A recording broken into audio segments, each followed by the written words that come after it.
Egingo dut aurkezpentxo txiki bat, hemen daukagu Eraitz Saez parlamentaria, Maria Solar, gure urrengo Barakaldoko alkatea, seguro, eta Nikoldo Plazas, udal zinegotzi, etorkizuneko udal zinegotzia. Lehenengoz, ja daramatzagu aste bat eta ja azkenengo egunak, ja gutxi falta zaigu kanpaina bukatzeko. Dakizuen ez egin ditugu hainbat bote komunikatibo ezberdin, gai ezberdinak landu ditugu, hitz egin dugu komertzioen inguruan, hitz egin dugu osasunan inguruan, hezkuntza, eta gaur hitz egingo dugu gazteriaren inguruan. Barakaldon ze gazteentzako ze proposamenak ditugu, bai? Eta hasteko, Eraitz hasiko da, berak parlamentario zara ikuspuntu orokor bat ematen. Eraitz, goran, zure txanda? Laster badan eretzat Barakaldon egotea, batzutan badirudi hola hasten ditugula mitinak eta badala zerbait tipikoa edo topiko baten ondorio, baina egiedan eretzat plazer badala Barakaldon egotea, aukera eman didazuelako handi batean ere kanpainan zehar Goierritik atera Gipuzkoatik burua altxatzeko eta Bizkaira etorri alizateko, eta ezkerraldean egotea eretzat plazer bada, eta gehiago gainera gazteen inguruan hitz egingo balin badegu, ez? Azken urteetan eta azken hilabeteetan eta batez ere kanpainan ere asko hitz egiten da gazteen inguruan, eta uste dut EH Bilduk nahiko argi dauzkala ideiak gazteentzako, proposamen argiak plazaratu ditugula behin baino gehiagotan, ezta? Eta orduan uste dut gauza polita dela gazteen inguruko solasaldiak izan ahal izatea. Askotan esaten da, garai zailak bizi ditugula, eta garai zailak bizi ditugun honetan, ez dakigu oso ondo garai onak ere egon diren, eta etorkizunan ere egongo ote diren, eta nola definituko ditugun garai onak, ez da? Garai nahasiak bizi ditugu, hori ezin dezakegu zalantzan jarri, eta zaila egiten zaigu egunerokoari aurre egitea. Batzuetan esaten da, etorkizunak esperantza baino beldurra ematen digula, izan ere ez baitakigu biharko egunean nola esnatuko den gure mundua, ikaragarrizko beroa edo hotza egingo duen, edo ikaragarrizko euriteak edo lehorteak biziko ditugun. Eta zurrunbilo honetan gainera, motza da ere gure memoria, eta badirudi ahaztu egin zaigula orain dela 3 urte pandemia bete-betean geundela, eta batez ere pandemiak berak zer biztaratu duen eta zer ikusarazi duen, ez? Nolabait erakutsi digu zaurgarriak garela, elkar zaintzeko denbora eta baliabideak falta zaizkigula, eta elkarren ondoan egoteko behar hori badugula, beraz guk hori ondo ikasita badauzkagu proposamenak ere horri aurre egin ahal izateko. Baina tarte guzti honetan, askotan esaten da krisi batetik besterako bidean gabiltzala, eta krisitik krisirako bide honetan hazi eta hezi da gure belaunaldia, ez? Gaur egun gazteak garenak ziurgabetasunez betetako etorkizun bat daukagu gure aurrean, eta errealitatea bera ere ez da oso ziurra guretzat. Baina badakigu egungo egoera ez dela kasualitatea, eta herentzia hau ez dela kasualitatea. Eta batez ere badakigu politika instituzionala egiteko betiko moduek ekarri gaituztela ona. Porlana jarri izan da gure lurraren aurretik, negozioa guztiok zaindu beharrean eta zaintza bermatu beharrean, turismo eredu masiboa bultzatu dira instituzio publikoetatik askotan, herri eta hiri lasaiak eta bizigarriak bermatu beharrean, etxebizitza negozio iturri bilakatu da, herritarron oinarrizko eskubidea bat bermatu beharrean, edota iristen ez den tren batean milioika euro utziko dira, gainera tren pribatu bat izan da, doakoa eta publikoa izango den garraio publikoa sustatu beharrean. Eta gainera ikusten dugu ere gure hizkuntzaren kontrako oldarraldi bat bizitzen ari garela auzitegietatik, eta batzuek ez diotela nahi honi aurre egin instituzioetatik. Eta hori izan da orain arte eskaini izan zaiguna, baina gu badakigu hau ez dela gure patua, eta ziurgabetasun hau ez dela etorkizunean bizi daitekeena. Eta bakigu ere noraeza honek badituela izenak eta abizenak. Eta ez gaudela kondenatuta. Izan ere badaude beste modu batera gauzak egiten dituzten pertsonak, eta hor esango dut izan ere bagaude gu beste modu batera gauzak egiteko prest gauden pertsonak. Batzuek esango dute gainera, tarte guzti honetan, gazteok ez daukagula inolako atxikimendu politikorik, ez dakigula politika instituzionalaz apenas ezer, eta ez zaigula interesatzen politika ere. Baina hor daude datuak, eta gainera hori gezurra da, Adierazten dute datu askok, aurten lehen aldiz bozkatuko duten gazteen 61%ak argi duela bere bozka EH Bildurentzat izango dena. Eta guk badakigu agian urrun gaudela politika egiteko betiko modu horien gandik, ezta? Zergatik, orain arte ez dutelako apenas ezer egin gazte politiken inguruan, gazteon bizitza duinak bermatu ahal izateko. Hemen, Araba, Bizkaia eta Gipuzkoan gazteon emantzipazio adina 30,2 urtekoa da, Europako altuena, inolako dudarik gabe. Eta honen aurrean politikari askok ez dute absolutamente ezer egin. Urkullu eta bere gobernuak adibidez ez du ezer egin. Baina gainera ere ikusi genuen pandemian zehar, arazoa konpondu beharrean, gazteekin hitz egin beharrean, gazteak seinalatzera dedikatu zirela batzuk eta txoriburu batzuk izango balin bagina bezala adieraztera, ezta? Eta politika interesatzen zaigu zehazki gure herriaren eta gure planetaren etorkizuna eta biziraupena interesatzen zaizkigulako. Eta badakigulako gaur hartzen diren erabakiek biharko Euskal Herria marraztuko dutela eta gaur hartzen diren erabaki horiek zehaztuko dutela bihar Euskal Herri aske bat egongo ote den. Eta horregatik uste dugu gertu gaudela gazteak EH Bildugatik. Uste dugulako beste egiteko modu batzuk badaudela eta horren adibide gara EH Bildun egunero gure lana egiten dugun milaka eta milaka gazteak. Edota horren adibide izango dira maiatzaren 29an, EH Bilduren alkate izango diren 10 gazte, edota EH Bilduren zinegotzi izango diren 100 eta 100 zinegotzi. Guk herritarrekin eta herriarentzat egiten dugulako lan. Baina gainera, uste dut ezin dugula ahaztu, azken hamarkada honetan EH Bilduk egin duen lan oparoa eta ikaragarria. Guk jakin izan dugu etorkizuna aurre ikusten eta etorkizuna antizipatzen. Badakigu etorkizunean etorriko diren galderak zein izango diren eta horiek gaurdanik egiten eta erantzuten hasi gara. Guk kolektiboki eta herri gisara ditugun erronka handiak arduraz eta konpromisoz landu ditugu. Edota gobernatzen dugun herrietan badakigu jendea zoriontsuago bizi dela eta politika publikoen erdigunean jarri ditugula herritarrak behin eta berriz. Zergatik guk etxe bizitza soziala bultzatu dugulako, eredu kooperatiboak bultzatu ditugu, zaintza eredu komunitario bateranzko norantzkoa argi daukagu eta hor abanguardia eta politika abanguardistak egin ditugu gure herri eta udaletan, edota hizkuntza politika ausartak egin ditugu gure herrian euskaraz bizitzeko eskubidea bermatu nahi dugulako. Eta energia burujabetzarako ere proiektu interesgarriak eta beharrezkoak martxan jarri ditugu. Uste dute 100 adibide ditugula EH Bilduren komunitatean zehar, herri bezain beste adibide esan bai ditzakegu, eta harro egoteko moduko lana egin dugu EH Bildu osatzen dugun komunitate handi honek. Eta gainera, oraingo honetan, kanpaina bete-betean gaudela, behin eta berriz esaten dugu, baina guretzat hauteskunde hauek ikaragarri bereziak dira, udal gehienetan aurkezten garelako, herri gehienetan daukagulako presentzia, Tuteratik hasi eta Muskizeraino, Getariatik pasa eta Amurrioraino, edo Barakaldotik Donostiaraino, herri guztietan aurkeztu ditugulako, edo herri gehienetan aurkeztu ditugulako gure kandidaturak, eta badakigulako EH Bilduk irabazteko aukera sendoak dituela herri askotan, eta irabazteko ez balin bada ere goranzko joera nabaria dugula. Eta gu izan gara, orain arte lehen indar municipalista, eta badakigu hurrengo hauteskunde hauetan ere lehen indar municipalista izateko aukera errealak ditugula. Zergatik besteran batera gobernatzen dugulako, bestera batera hartzen ditugulako erabakiak eta batez ere herritarrek gugan konfidantza dutelako. Gu ez garelako udalean ezkutatuta egon daiteken alderdi politiko bat gehiago, baizik eta herritarrekin eta komunitatearen parte garen alderdi bat eta mugimendu bat garelako. Eta ikusten dugu herri guztietan eta kanpainan zehar ibiltzen ari garen herri guztietan badaudela proiektu aitzindariak, badaudela proiektu berriak eta batez ere badaudela taldeak ikaragarrizko gogoarekin herri hauek beste modu batera gobernatzeko eta herri hauetan herritarren gandik gertu egongo diren politika publikoa ausartak hartzeko.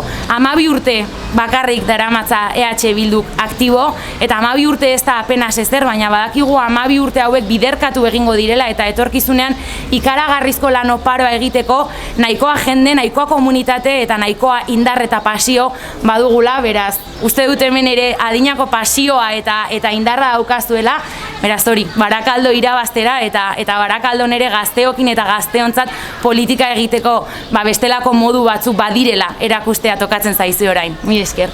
Eraitzek egin du ikuspegi orokor bat, ez naiz luzatuko ez dut errepikatu berak esan dakoa, baina dakigunez guk gazteok bizi izan gara krisi konstante batean, ezta? Krisi bat bestearen atzetik ematen du ez garela inoiz ateratzen zulo horretatik, ezta? Eta horrek ez digu bermatzen gazteoi etorkizun duin bat izatea. Eta hemen Barakaldon, eta ezkerraldean orokorrean, desindustrializazio honek, prozesu honek, gure agintariek eman diguten alternatiba bakarra izan da, merkataritza gune erraldoiak, eta bai, lana ekarri dutena, baina ze motatako lana, ze baldintzetan, badira lan prekarioak, ordutegi murriztuak, eta hori da, eman diguten alternatiba bakarra. Horregatik, guk EH Bildu bezala eta gure udalbiltzan, gure lana, izango da justizia eta kohesioaren aldeko borroka bat egitea, ezta? Eta esan dugun bezala, prekarietate askotan lotzen dugu bakarrik soldatetara edo lan egiten ditugula ordu pilo, baina oso soldata txikiarekin, baina askotan da guztiz kontrakoa, dakogon alternatiba bakarrak dira lan murriztuak oso ordu gutxikoak eta zenbat, segurazki hemengo jende askok, ez bada horretan, askotan tokatu zaiguna, 3-4 lan ezberdin izatea, bakarrik soldata duin bat izateko, behintzat bizitza duin bat izateko. Orduan, horregatik, guretzat emantzipazioa beti izan da arazo bat, ezta? Emantzipazioa bizitza gazteriaren emantzipazioa eta horregatik guk EH Bildu bezala udalean dauzkago hainbat proposamen horri aurre egiteko etxe bizitza duin bat izatea, ze alkiler bat ezin da izan gure soldataren erdia baino gehiago horretan inbertitu behar izan. Horregatik gure proposamenak etxe bizitzaren arlorrean, udal mailan, izango da, lehenengo proposamen handiena izango da alokairu merkeko etxe bizitza eraikin bat izatea. Bai, eraikin bat, zeinetan alokairua gazteontzako merkeago izango den, eta bizitzeko epe mugatu batean izango dena. Ez dela epe bat egongo da, etxe bizitza horretan bizitzeko mugatu. Eta horrek emango dio gazte askori emantzipaziorako lehenengo pausu hori emateko errestasunak, bai? Eta beste beharrezkoa da ere etxe bizitza eredu berriak eraikitzea. Etxe bizitza komunitarioak, etxe bizitza inkluso etxe bizitza intergenerazionalak, bai?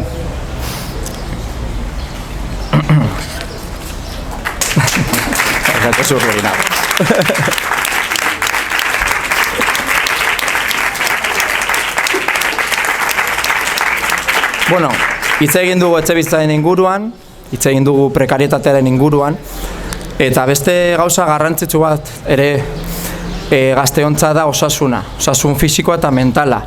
Ze komentatu dugun bezala, bizi gara ematen du garela belaunaldi bat desmotibatuta, beti sartu digute buruan ikasi behar duzu eta ikasten baduzu izango duzu lan duin bat. Eta bai, garrantzitsua ikastea, baina egia da askotan, naiz eta ikasi lan duin hori ez da beti heltzen. Bueno, horretan luzatu gabe, guk EH Bildu bezala euskagu proposamen batzuk osasun arloan, alde batetik osasun mentala, ze argi dago gai hori gaur egun guztiz normalizatuago dagoela, duela urte batzuk igual zailagoa zen honen inguruan hitz egitea, baina horretaz hitz egin behar da, eta horretarako ere instituzioek ere jarri behar dituzte eskura, guztion eskura, baliabideak gure osasun mentala zaintzeko.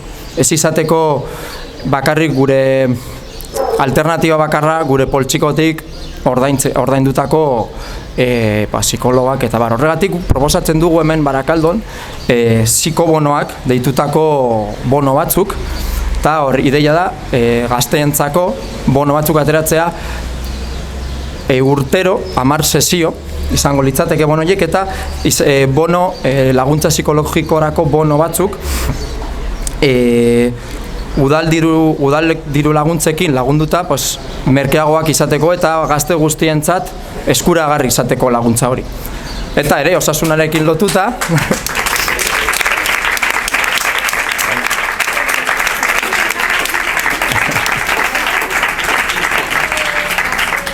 eta osasunarekin lotuta ere, pues, proposatzen dira ere gimnasio publikoak lotzea, baina publikoak lortzea, baina ez gimnasio, esango dugu beti ohituta gauden gimnasio tradizionalea, ezta? Pues, modu edo egungo kirol joeredi egokitutako gimnasio batzuk irekitzea ere.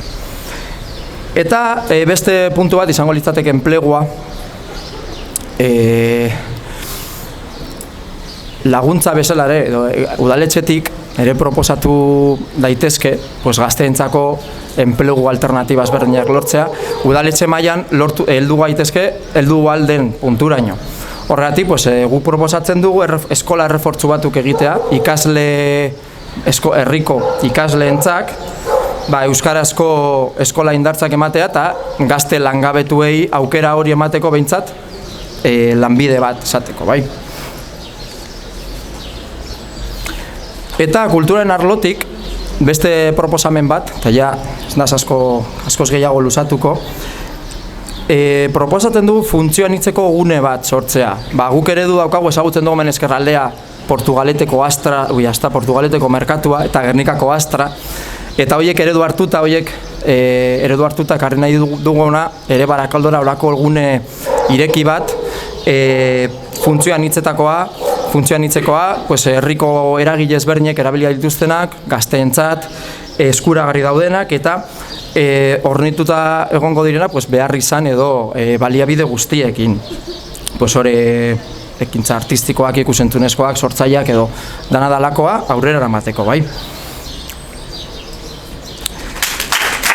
Eta, bueno, honekin ja bukatzeko, luzatuko, ez naz hasiko banan proposamen guztiak luzatzen, baina dauzkagu proposamen gehiago, lonjero proiektua, gazte gaua, sexu eta genero aniztasuni buruzko informazio bulegoa, hainbat eta hainbat proposamen egin direnak, ez bakarrik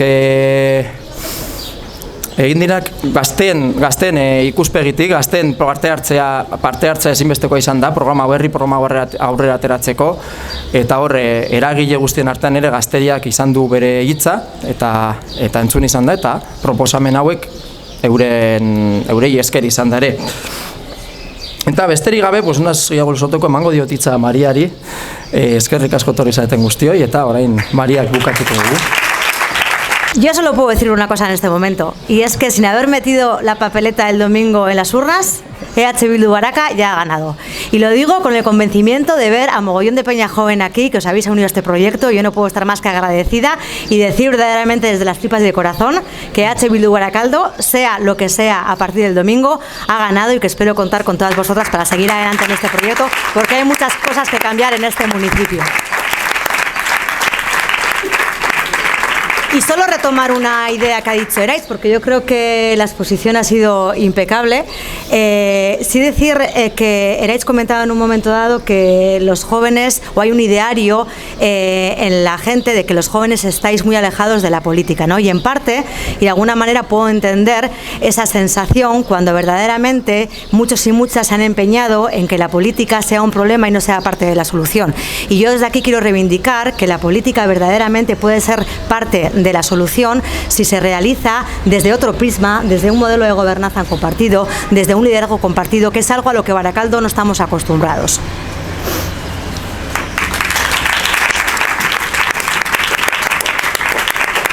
Y sin más, y sin alargar mucho este momento, porque creo que lo interesante luego también es ir de potes y conocernos, solo decir que animaros a la gente que este domingo vote a EH Bildu, porque en este municipio solo hay dos alternativas. Una, votar a los y a las de siempre, tanto de derechas y de izquierdas, que son los mismos que nos prometieron nos han dejado desindustrialización, los mismos que después de dejarnos desindustrialización y falta de empleo solo nos han abocado a trabajo precario, los mismos que apuestan por privatizar absolutamente todos los servicios públicos y los servicios de los cuidados, y en resumen, los que hacen políticos para muy pocos, o, en segundo lugar, votar a EH Bildu como la única alternativa a este modelo y como garantía de escucha, de empatía, de comprensión y de solidaridad y sobre todo de cercanía y sobre todo poniendo a las personas y a los jóvenes en el centro. Así que el viernes espero veros a todos por las urnas y a partir de ahí, el domingo, estamos en el final de la campaña y damos lo que damos. Así que el domingo espero veros a todos por las urnas para conseguir ese Barakaldo que merecemos. Eskerrik asko.